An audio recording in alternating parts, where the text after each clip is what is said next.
have to raise this question, because this is an important question. And the question is this: how did we, our people, survive? What do I ask this question? What do I mean? How did we survive? Mark Twain penned a very, very famous piece in Harper Magazine in the late 1800s. And he asked a question to which he had no answer. His question was this: the greatest empires and civilizations have been relegated to the dustbins of history. Where is ancient Egypt today? Where is ancient Assyria, Babylonia, Persia, the Greek Empire, the Roman Empire, the Byzantine Empire? They are in Wikipedia. Mighty, mighty nations, civilizations that ruled half the world, for some of them for hundreds of years. And yet, the rule of history is you rise, in Hegel's thought, you rise, you have your plateau, and then ultimately you decline. As in human life, we're born, we grow, we reach our peak, and then we go down, and we end up by the worms. It's true with individuals, and it's true also with collective peoples, groups, and nations. Now here you have an exception, called the Hebrews, a tiny nation.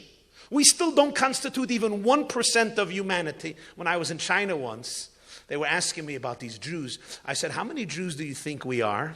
So a Chinese man said, based on the noise that you make, probably 3.5 billion.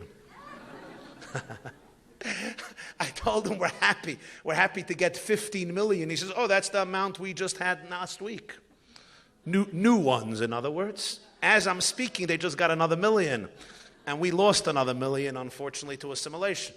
So here you have a tiny nation, but it's not a nation that was isolated on an island somewhere in an African corner, keeping to themselves. It's a nation that every single mighty empire has targeted for abuse, for persecution, and usually for annihilation. There are millions of people who really believe that the greatest thing for history would be our extermination, and there is a leader of a sovereign country, a member of United Nations, that openly calls for the destruction and annihilation of an entire country and every Jewish citizen of it, namely Israel. And this has been in every single century since the birth of the first Jew, Abraham. You know which year? You'll remember this year.